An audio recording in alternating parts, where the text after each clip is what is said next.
Hello everyone, welcome to today's presentation. I'm excited to take you through the story of Village Palampur. On this first slide, you'll see the title, The Story of Village Palampur. Over the next few slides, we'll explore what makes this village unique, including its economy, society, and development. So let's get started and discover the fascinating story of this village together.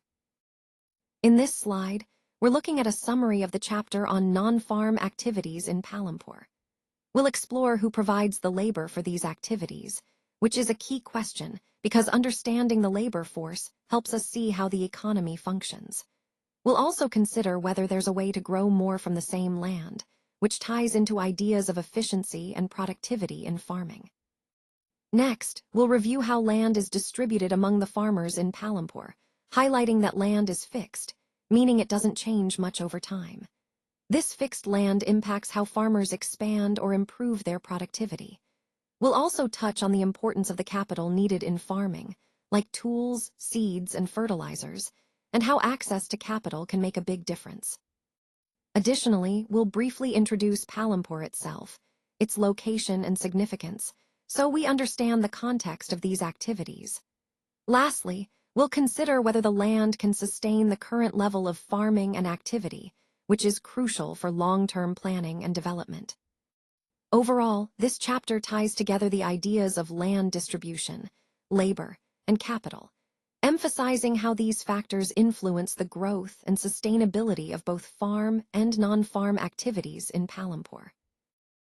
Today, I want to share a bit about a research study conducted by Gilbert Etienne, which looked at a village in Bulandshahr district in western Uttar Pradesh. This study helps us understand how different kinds of resources are essential for production activities. These resources include natural resources like land and water, man-made items such as tools and machines, human effort or labor, and even money. In the village of Palampur, farming is the main activity. People primarily work the land to grow crops. But besides farming, there are other activities like small-scale manufacturing, dairy farming, and transportation, although these are carried out on a much smaller scale. The main goal of sharing this story is to introduce some basic ideas about production. We do this through the example of Palampur, which is a hypothetical village, but one that helps us understand the broader concepts of how resources are used to produce goods and services. So, as we go through this, keep in mind how different resources come together to make various activities possible, and how these activities fit into the larger picture of economic production. In villages across India, farming remains the main activity that sustains the community. If you compare these facilities with those in your nearby village, you'll notice similarities and differences that reflect local resources and development levels. In this particular village, there is a primary health center run by the government, which provides basic medical services, and also a private dispensary where people go for treatment. The village has 2 primary schools and 1 high school, ensuring that children have access to education within their community. Most houses here are connected to electricity, and many have tube wells for water.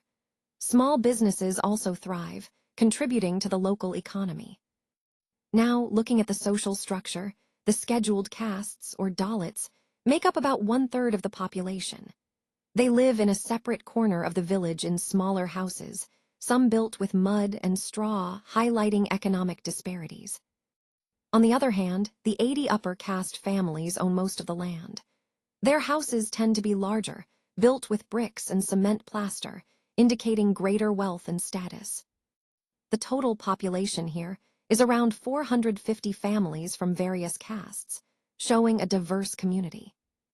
Connectivity is important, and this village is well linked via an all-weather road to Rayganj and further to the small town of Shahpur. In fact, Palampur is quite well connected with neighboring villages and towns, with Rayganj just about 3 kilometers away, making movement and trade more accessible. All these features, the facilities, social makeup, and connectivity, help us understand the overall development and social fabric of this village, which ties into the broader picture of rural life and economic activity across India. When we talk about human capital, we're referring to the knowledge and enterprise that people bring to the production process. This is essential because it enables us to combine land, labor, and physical capital effectively to produce goods or services. Essentially, human capital is the skill, expertise, and innovation that help turn resources into valuable output, whether for our own use or for sale in the market. Now let's look at labor. Labor can be skilled or unskilled, and both types are crucial for production. Skilled labor brings specialized knowledge and techniques, while unskilled labor provides the basic workforce needed to get things done. Moving on to physical capital, it includes tangible resources like tools, machines, buildings, generators, turbines, and computers. These are the physical assets used in production. Some of these, like tools and machines, can be used over many years. They're called fixed capital because they are long-term investments that support ongoing production. In addition, there's raw materials and money in hand, which we call working capital. Raw materials are the basic inputs we need to create products, and money in hand allows us to fund daily operations and purchase necessary inputs. Finally, land and other natural resources, such as water, forests, and minerals, are fundamental because they provide the materials and space needed for production. Without these natural resources, producing goods and services would be impossible.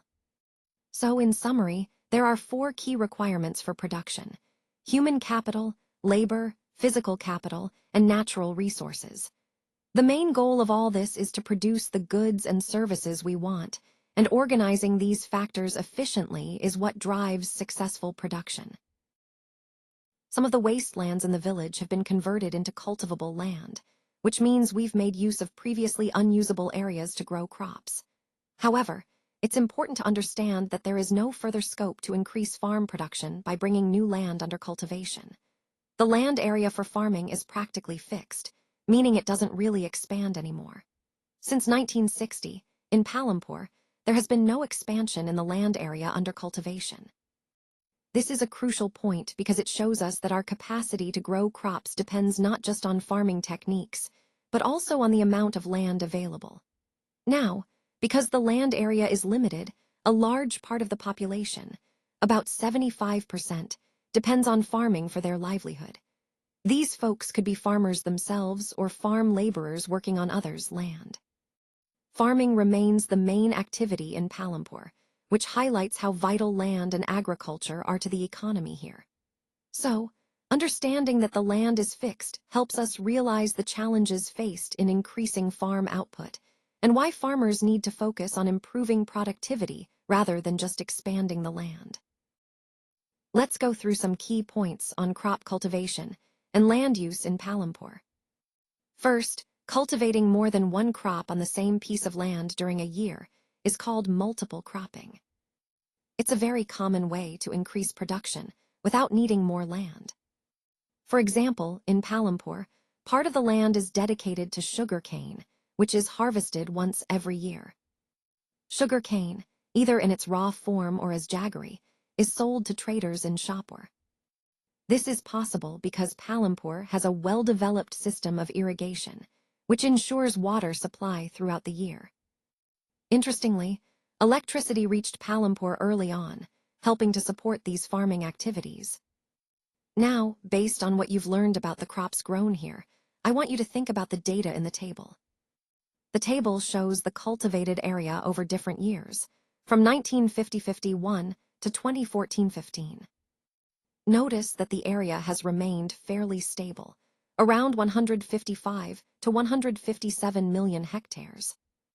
This brings us to an important question. Is it necessary to increase the area under irrigation? And the reason is, if we can grow more crops or higher yields on the same land, it can help us produce more food without needing more land. So, the key takeaway is that improving irrigation and farming techniques can help us get more from the same land. This is a vital part of ensuring food security and better livelihoods for farmers. Let's take a closer look at modern farming methods, including the use of HYV seeds and chemical fertilizers. As we can see, these methods led to a significant increase in wheat production. Farmers now had more surplus wheat to sell in the markets, which was a major boost for their livelihoods. In Palampur, for example, the yield from traditional wheat varieties was around 1,300 kilograms per hectare. But with the introduction of HYV seeds, this jumped dramatically to about 3,200 kilograms per hectare. That's more than double the previous yield. However, it's important to note that such higher yields were only possible through a combination of modern inputs like irrigation, chemical fertilizers, and pesticides. HYV seeds are specially developed to produce much greater amounts of grain from a single plant compared to traditional seeds. As a result, the same piece of land can now produce far more food grains than before. This was a key part of the Green Revolution in the late 1960s, which aimed to increase food production through these new high-yielding seed varieties. Traditional seeds, on the other hand, needed less water and natural manure like cow dung. But they couldn't match the productivity of HYV seeds. Yield, which we measure as the crop produced from a specific land area during a season, improved significantly with modern methods. Now let's compare HYV seeds with traditional seeds more specifically. HYV seeds are of better quality. They're genetically improved to give higher yields. They require more inputs like chemical fertilizers and water, and they are less prone to pests and diseases. Plus, they are resistant to both flood and drought conditions, which makes them more reliable. Traditional seeds, however, are of normal quality, with no genetic improvements. They are less labor-intensive and require fewer chemical inputs. These seeds are more vulnerable to pests, diseases, floods, and droughts, and they generally produce lower yields per area. It's also worth mentioning that HYV seeds need more capital investment. Farmers require modern tools such as tractors and irrigation systems for successful cultivation. In contrast, traditional farming methods are less capital-intensive and don't necessarily depend on high-tech tools. So, in summary, modern farming methods using HYV seeds and chemical inputs have revolutionized agriculture by increasing yields, but they also require more investment and infrastructure. This shift has played a crucial role in ensuring food security and boosting farmers' income, fitting into the larger picture of agricultural development. Once destroyed, it is very difficult to restore them. This highlights how fragile our environmental resources are. If we damage soil or groundwater, recovery can take years or even decades. And speaking of groundwater, continuous use of it for tube well irrigation has led to a significant depletion of the water table. This means that we're extracting more water than what nature can replenish naturally. Environmental resources like soil fertility and groundwater are built up over many years, making them precious and irreplaceable. The Green Revolution, while it increased food production, is also associated with the loss of soil fertility, mainly due to the increased use of chemical fertilizers. These fertilizers can degrade the soil over time, reducing its ability to support healthy crops. Modern farming methods have overused our natural resource base, putting immense pressure on the environment. So the big question is, will the land sustain our current practices in the long run? It's crucial that we think about sustainable ways to farm and conserve these vital resources, or else we risk jeopardizing future food security and environmental health. Let's look at the distribution of farmers in India and the amount of land they cultivate, as shown in this graph. You'll notice that a large proportion of farmers, about 55.4%, are classified as marginal and small farmers, those cultivating less than 2 hectares of land. On the other hand, medium and large farmers with more than 2 hectares make up around 44.6%. Now, if we refer to picture 1.5, I want you to think about which land plots are being shaded as small farmers' land. Can you identify those? Why do you think so many families of farmers are cultivating such small plots of land? Well, often, it's because land is divided among family members over generations, leading to smaller holdings. This distribution is important because it affects how farmers can manage their land, their productivity, and their income. It also ties into the larger theme of land distribution and its impact on agriculture and rural livelihoods in India. Let's look at how land is distributed among the farmers in Palampur. Some of the large farmers own land that extends over 10 hectares or more, which is quite significant.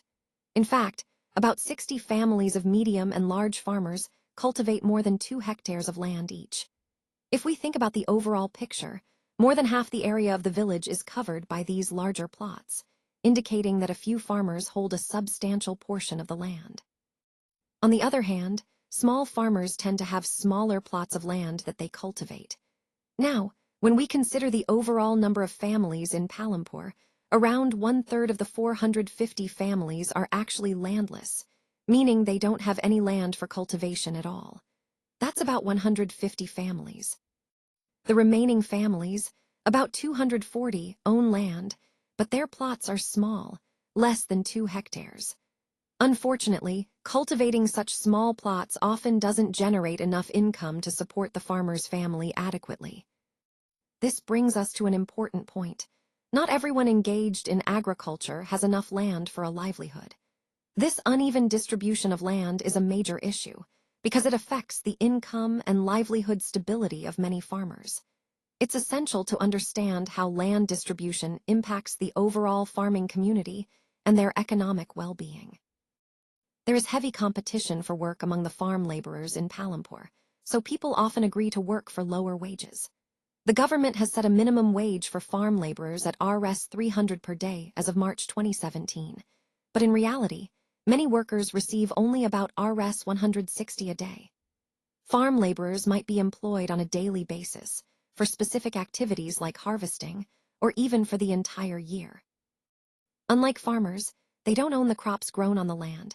Instead, they are paid wages by the farmer they work for. These wages can be given in cash or sometimes in kind, like a portion of the crop, and occasionally they might also get meals. Most farm laborers come from landless families or those with small plots of land. Larger farmers, whether medium or big, tend to hire these laborers to work on their fields. It's important to remember that farming is very demanding work. Small farmers, along with their families, usually cultivate their own land, but they also rely on laborers when needed. Unlike small farmers, medium and large farmers typically have their own savings from previous farming seasons. This means they can often arrange the necessary capital without needing external help. On the other hand, most small farmers don't have these savings. They usually have to borrow money to fund their farming activities.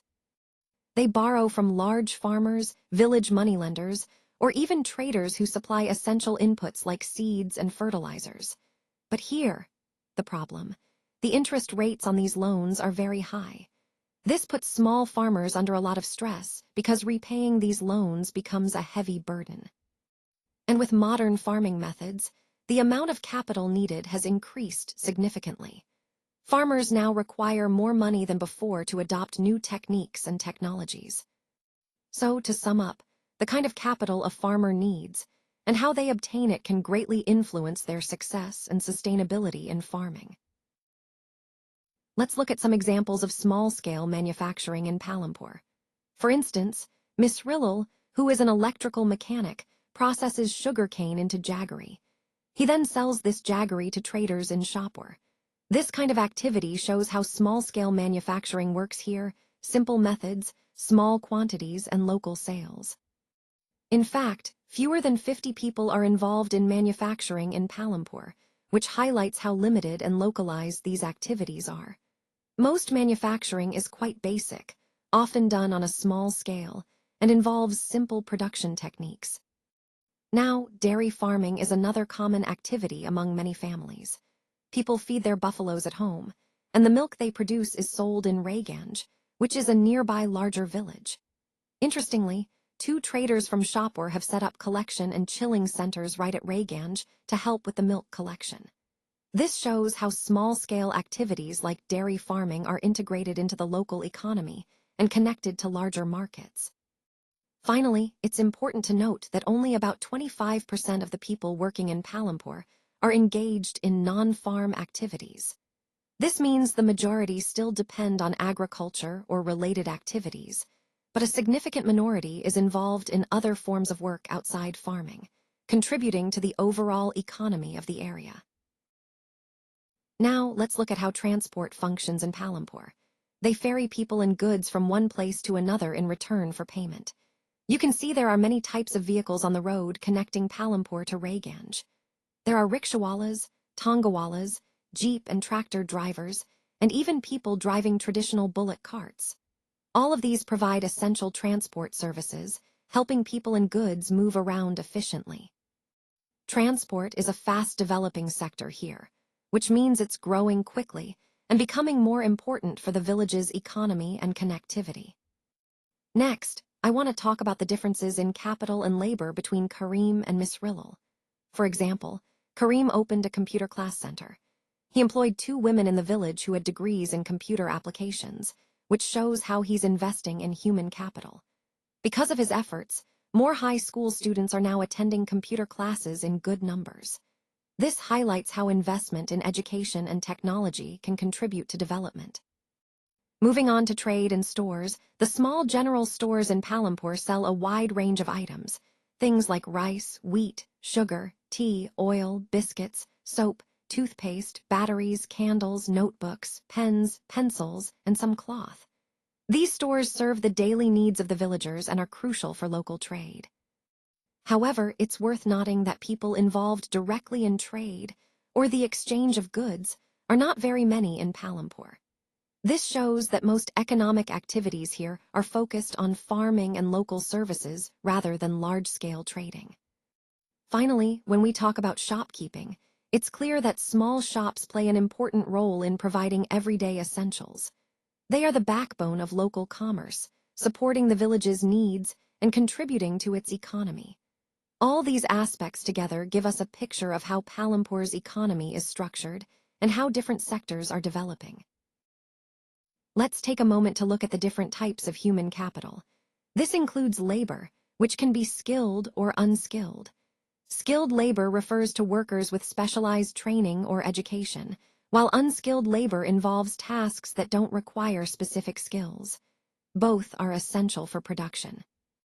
Next, we have working capital, which is the funds used to run day-to-day operations. It's crucial for maintaining smooth business activities.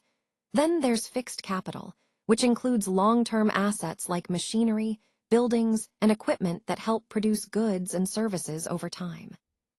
Moving on to physical capital, this encompasses tangible resources such as land and natural resources. Land isn't just the ground we build on.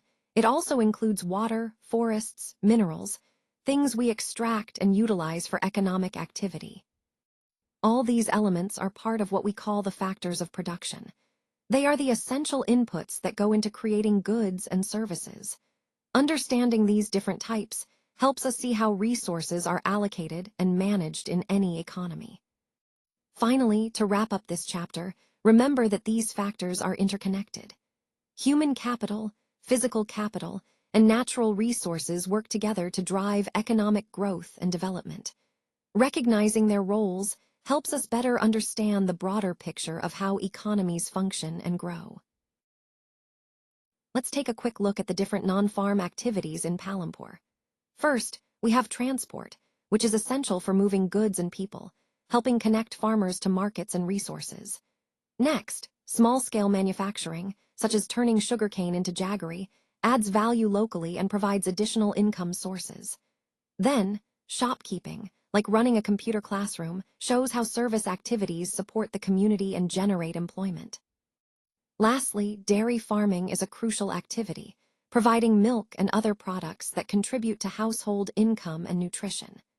These activities collectively illustrate how diverse livelihoods in Palampur support its economy beyond agriculture, highlighting the importance of non-farm work in improving living standards. Thank you all for being with me throughout this presentation. I want to start by expressing my deepest gratitude to Almighty God for guiding us and giving us strength. I also want to thank NCERT for providing the educational resources that made this presentation possible. A special thanks to the Internet and Encyclopedia Britannica for the valuable information and research support.